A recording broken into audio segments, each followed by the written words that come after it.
Hello everybody and welcome to another edition of Sun Dragon Tips and Tricks. I'm Rebecca. I'm the owner of Sun Dragon Art and Fiber in downtown Brevard, North Carolina. It's Monday, so I'm at my house and it is pouring outside. So we might get some rain noise because this back room has skylights, as you can see up there, and windows, and I hear the rain a lot. So I thought this week we would take a look at just kind of another overview. We've been doing a few of those lately. This time I thought we'd talk about stitch markers, and I'm going to transition this one into something that benefits from a lot of help from stitch markers, the Papillon. Those have been some of my most popular videos on this channel, so I'm kind of doing a twofer here. And that we'll talk about stitch markers in general if you've never used stitch markers before. And then we'll talk a little more specifically about how they are best used in the Papillon and the butterfly shawl. If you haven't tackled the Papillon yet, don't let that overwhelm you. In fact, let this inspire you to maybe give this a shot. And for anyone who has the Papillon pattern, I'll make references to it, but I am not going to show the pattern itself because it's a paid pattern. And Marin, who wrote it, should deserve a lot of credit for it, and so you should get the whole pattern. You should pay for it. So I do want to assist those though who are making the Papillon butterfly shawl in ways that these stitch markers can be most effective. If you've never used stitch markers before, oh my gosh, they are a godsend. They are wonderful, and they function a little differently in knit and crochet. This is going to focus a little bit more on knitting. We might reference crochet, but this is a pretty knitting heavy video. So let's get to it.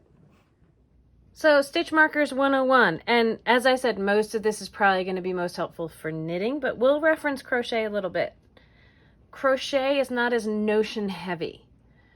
Notions like stitch markers, oh my gosh, so much in knitting. So the most important thing that stitch markers help you do is keep track of your work. Keep track of things, especially when it comes to counting. So you may not have to do as much of it. So I'm kind of winging this one this week. I've been thinking about it a little bit, trying to get some thoughts out on the whiteboard. Let me know if there's other things you want me to follow up on. So here are some things when it's on the needle. It's physically on the needle. And when it is on the needle, let me move this guy over.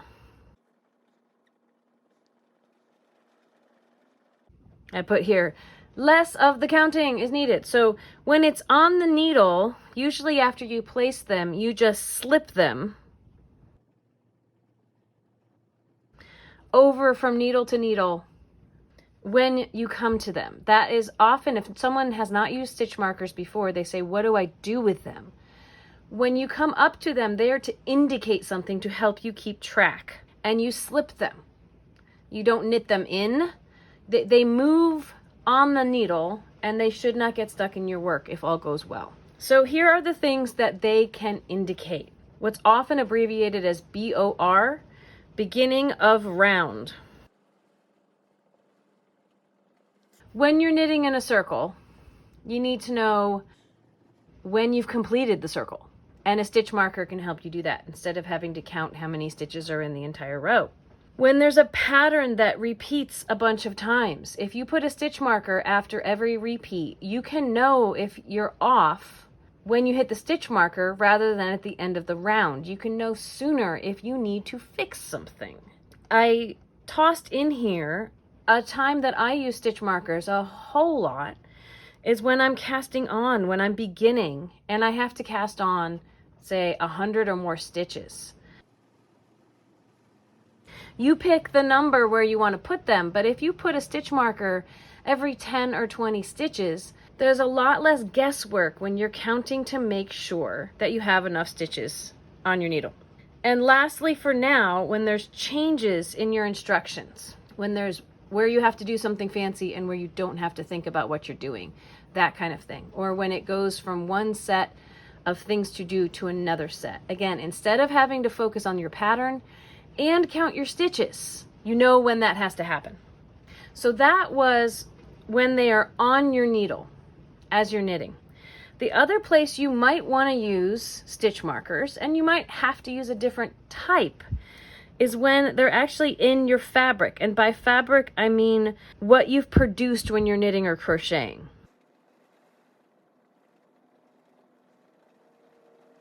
What's underneath your tools, what you're making more of. There's a couple different ways this can help. I'm sure there's more, but here's what I thought of for this video. Counting how many rows you've completed. If you stick a stitch marker in, if I put a stitch marker right here in that work, I can know that I have, since I put that in, completed 3 rows. So it can help me keep track of how many rows I've completed. It also can help, I tell a lot of people this, and if they've never heard of it before, it kind of blows their mind. If you're having trouble keeping track of what is the right side or the wrong side, which are instructions that patterns will often use, or if you want to figure out odd versus even rows, am I on the right row? If you put a stitch marker into the fabric, hanging off of the fabric, so you only see it on one side,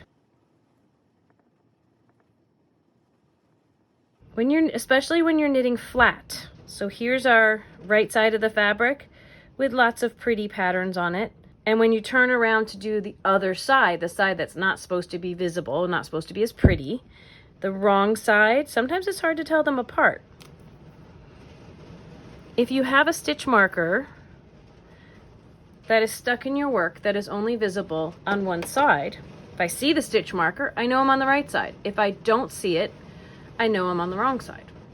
And I know, hopefully, it will help me figure out which row I should be doing. So let's talk about the types of stitch markers. There are tons. I'm going to focus in on just a couple here. Fixed, when I say fixed, I'm talking about ones that don't have any openings in them. They are complete. So you might have circular ones. You might have triangular ones. I'm a big fan of those. We sell some in the shop that are other shapes. We have some heart-shaped ones. We have square ones. But they are fixed in that once they're on your needle, they're there until you reach them again. They're not coming off. They're not stuck either. You can always slide to them or knit over to them to remove them, to take them off your needle. Some people like ones with corners on them because they can move them from needle to needle a little bit better. But those are, I like them because, especially if I can get plastic or metal ones, because they're rigid and they usually are pretty uniform in shape, and I find them very helpful. So then we have 2 types. The fixed ones are really for knitting only. These other 2 types I'm about to talk about can be for knitting or crochet. Because crochet, you are using them in the fabric a whole lot more, and both of these will work for being in the fabric. So split ring is a lot like this circle up here, except it often will have an opening in it of some kind. There'll be a way that you can insert it and remove it from the fabric, or you could put it on the needle and take it back off again. That is one of the benefits, and it's also one of the cons of it too. Because split ring, it's removable. Doesn't always stay in place though. Because it is technically an open stitch marker, it can come off. Then there are open close stitch markers, ones that you can open and close back up, as the name implies. And those, you can have plastic ones, they look like kind of big safety pins. You can also have metal ones that will look a little more, they almost call them light bulbs sometimes. They will have the fastener down here, and they will have a bigger space. But they can open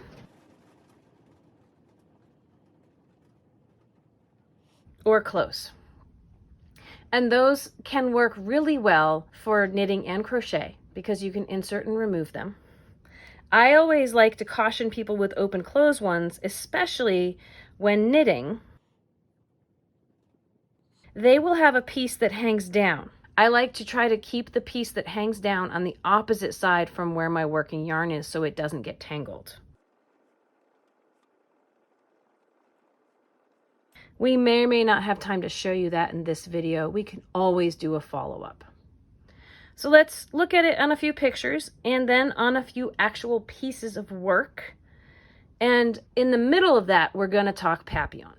So let's look at a few examples of what I was talking about over here. Here is knitting in the round. Of course, we're not looking at it. The needles are over here in this lovely little picture. So ostensibly you'd be sitting over there knitting this, but how would you know when you were done with a round if you had to knit, say, 10 rounds?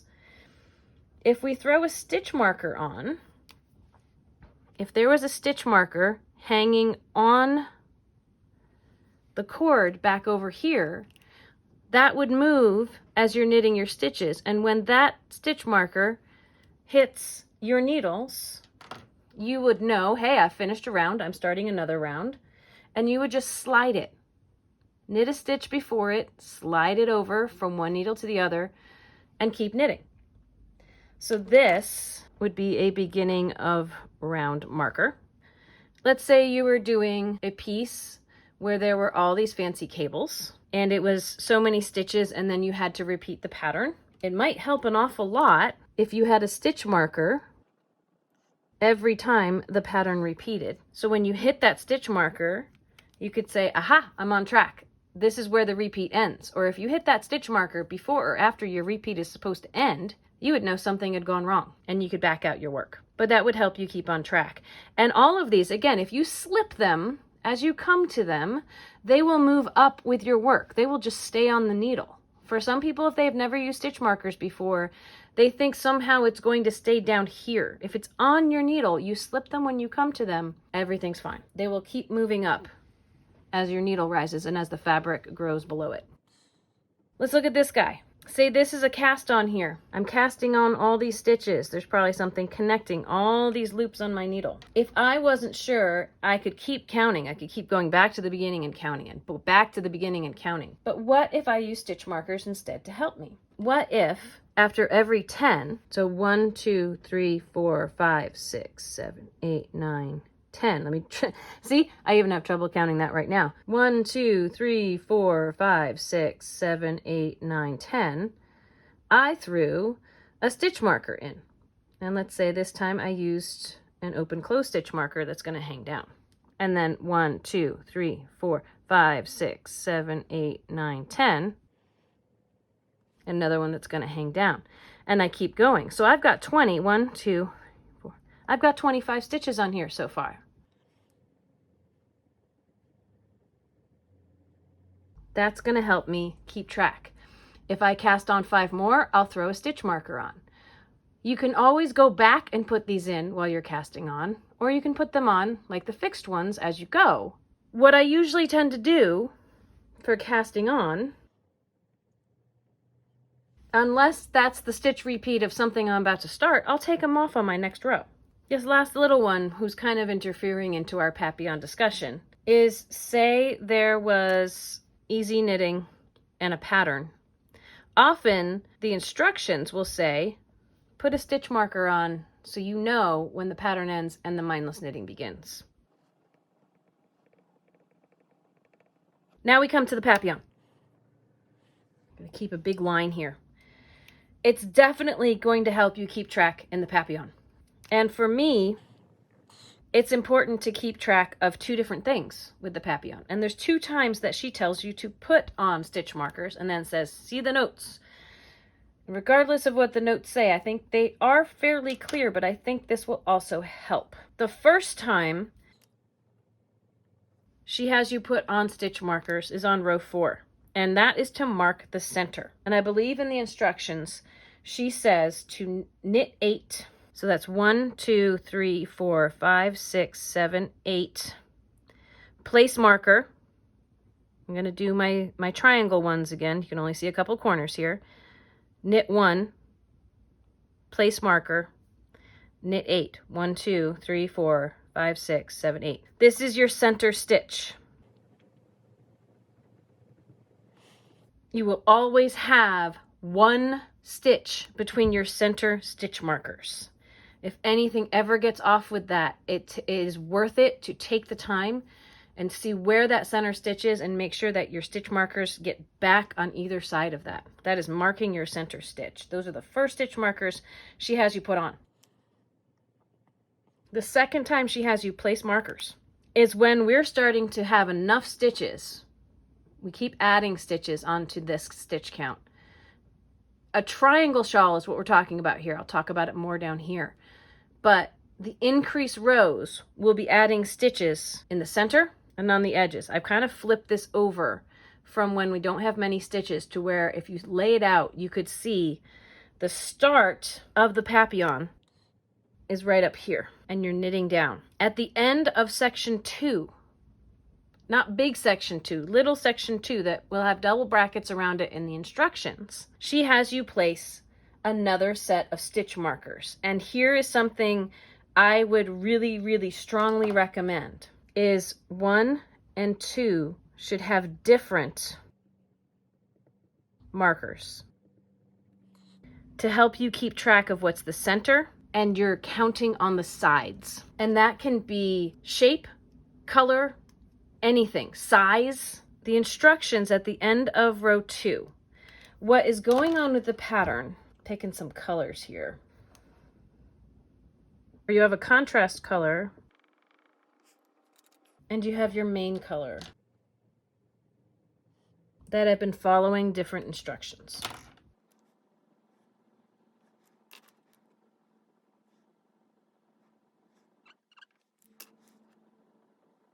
And all of it is increasing on the edges and in the center.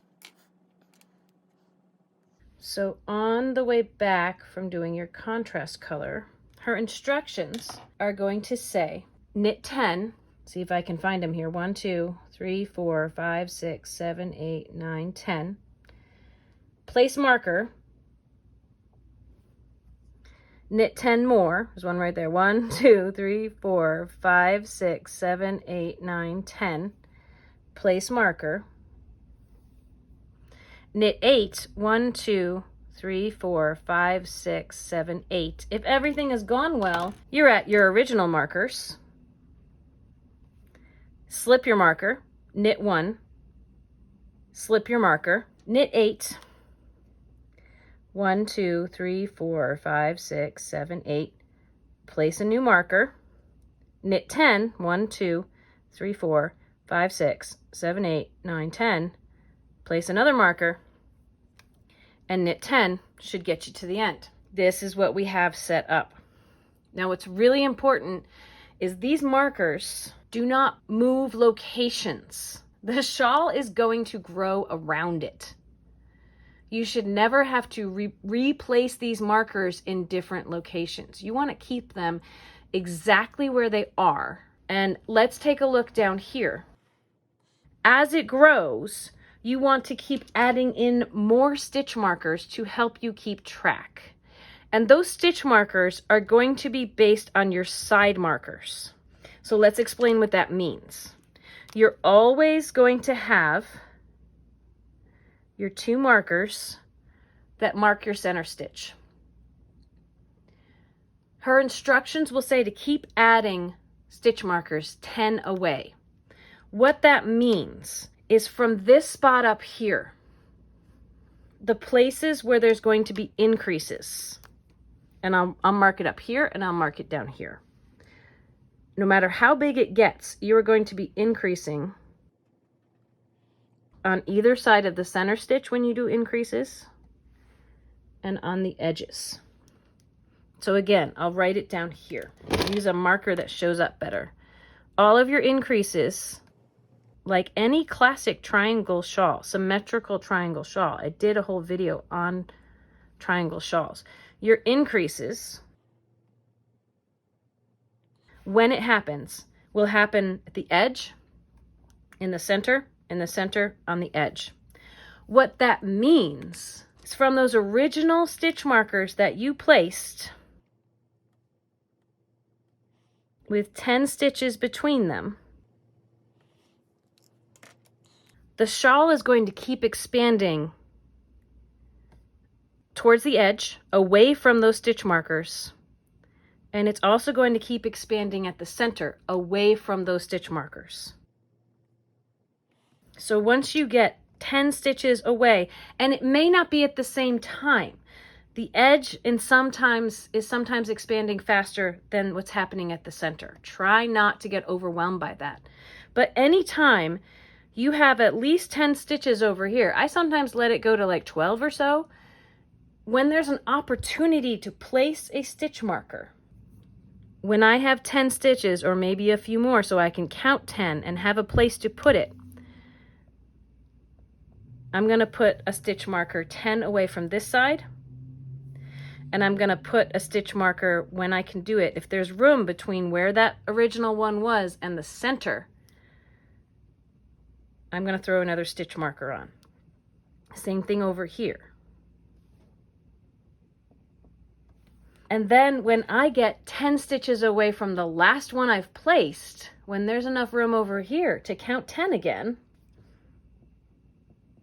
I'm going to put another stitch marker on. When there's enough room from this one, between this one and the center, to count 10 stitches, sometimes a little extra buffer room, I'm going to put another stitch marker on. Same thing on the edge. They don't move. The shawl grows around them. And if you keep putting them every 10 stitches, it will help immensely with the rest of the shaping of the shawl, because a lot of the red and orange square instructions and the blue and the green square instructions will hit these stitch markers at the beginning or at the end or the end of the first row. I've made videos on some of those. This may help those make sense. Not the wrap and turns, but where your stitches end before you have to do a wrap and turn will often hit one of these stitch markers, or even numbers will be happening around them. Check out my other videos to see that and ask questions. I'll help if I can. But this is how it works. I'm about to show you on my Papillon in just a minute how that looks. So let's take a look at some stitch markers. I have a couple of loose ones. I did not come home fully prepared for this video, but of course I've got my favorites from Coco Knits. They are circular ones of all different sizes. This one is the most complete set I currently have right now. And here is a circular stitch marker. It is plastic coated metal, so I can find them when I lose them with a magnet, because I'll lose them. And they come in all different sizes. So Coco Knits on their labels will say this one fits up to a size US 7 needle. This one fits up to a 13. This one fits up to a 19. Because people are starting to do, and I keep all kinds of other things in here. I've got a ring row counter in here, all kinds of things. People are starting to do extra big knitting. So sometimes I use big ones on smaller knitting, and sometimes it's helpful to have space to move my needles around, and sometimes it's not. That's a personal preference thing. So in one of these, I think, here, down in here, get to it, triangle ones. Coco Knits is on a hiatus from making these right now, but I have some plastic ones in the shop, and they're fantastic because your needle can be in there, and you can stick another needle in, and it lies flatter against your knitting and your needles sometimes than the circular ones do, to try to stay out of the way. Here are some others, like other shapes, right? Like the little hearts. We have these at the shop too. The split ring. Coco Knits makes split ring ones. I don't have them here, but these can open up. These can work on crochet or knitting, but again, they can slide off. They can be hard to put on and remove. Not my favorites, but some people really like them.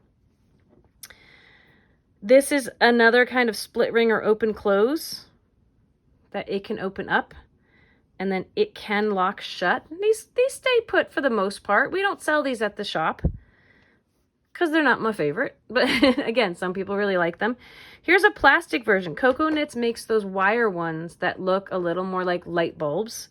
I don't think I have any close at hand here at home, but here is a plastic one that's kind of like a safety pin. It will lock shut, And again, if I'm knitting, if my yarn's in front, I keep this part hanging off the back so it won't cross over it.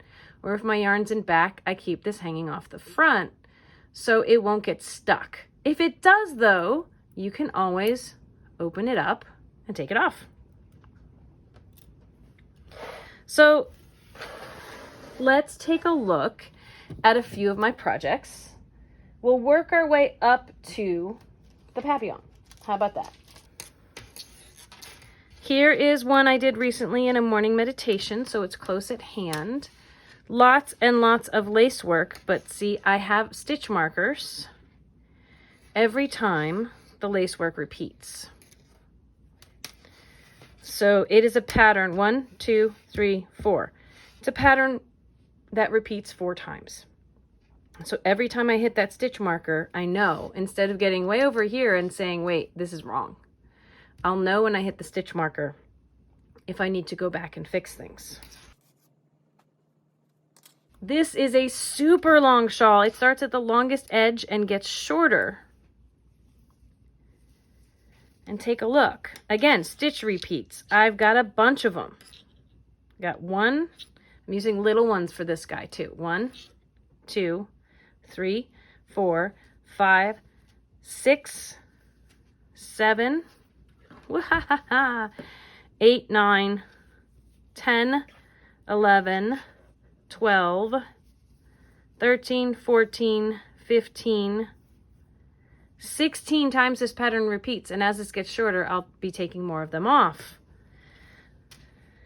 But it helps me keep on track of where I am. Here's an example on a D. O'Keefe shawl that I'm working on. There's only 1 stitch marker, and it's there to let me know when I'm switching techniques.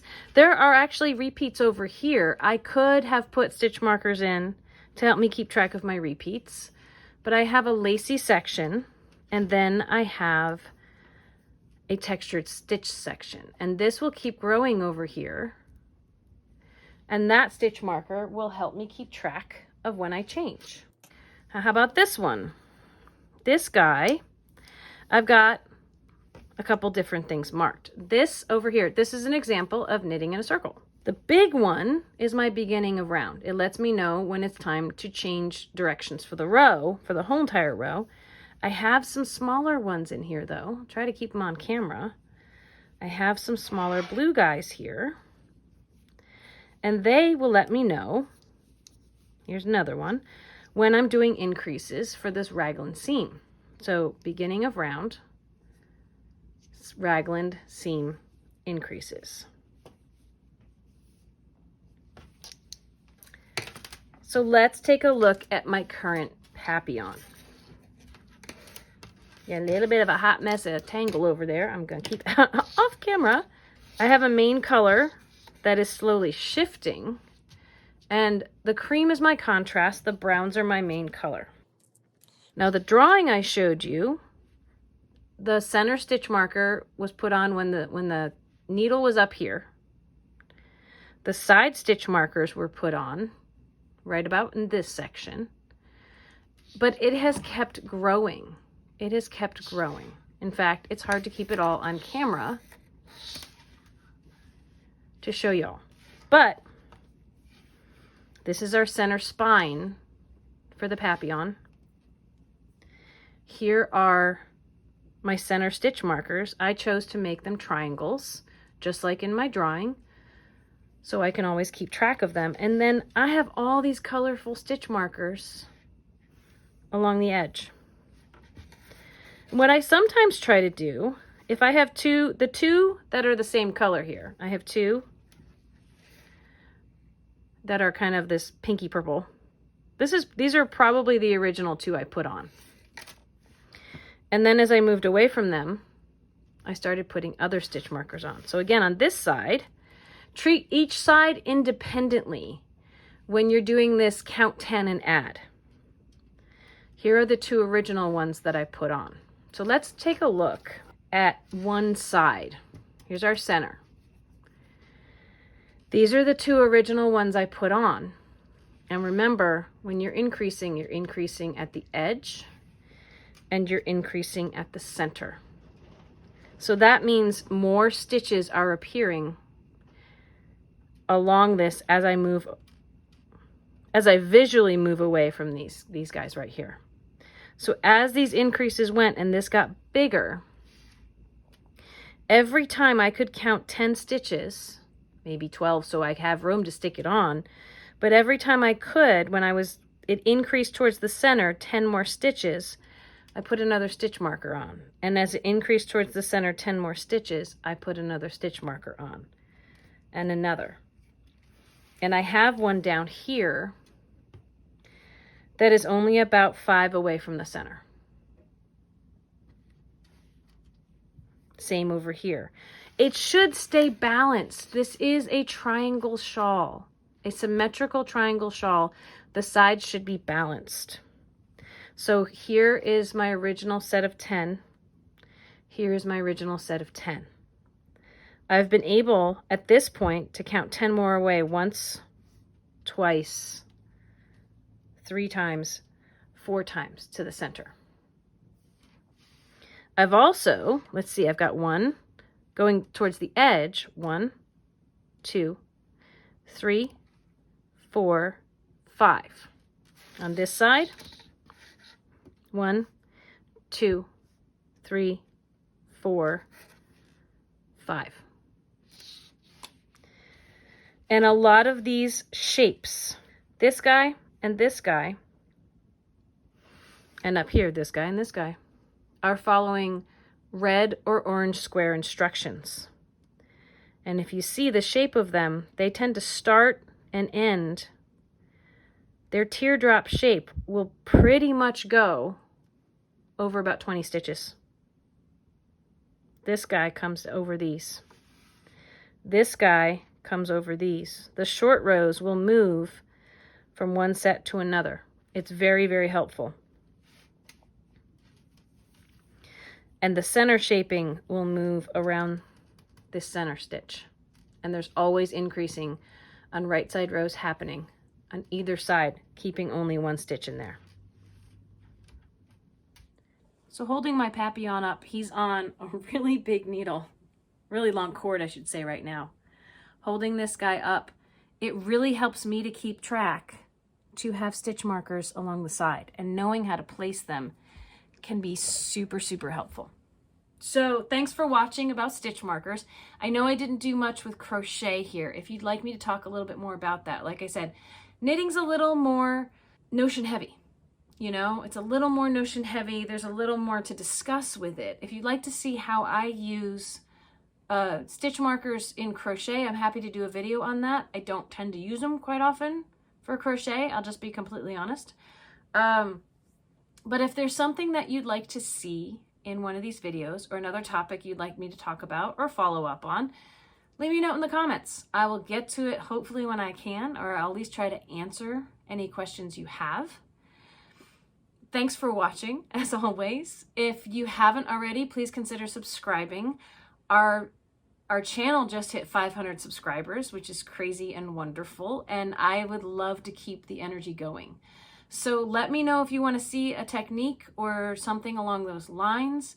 Let me know, especially for more crochet things. I feel like I'm doing an awful lot of knitting lately, and I would love to share the joy, you know. Let me know if you want to do a Zoom lesson. Those are $15 a pop, or do a lesson over at the shop if you're local enough. Happy to work that out with you. And as always, may your crafting be filled with joy and confidence. I hope you have a fantastic day.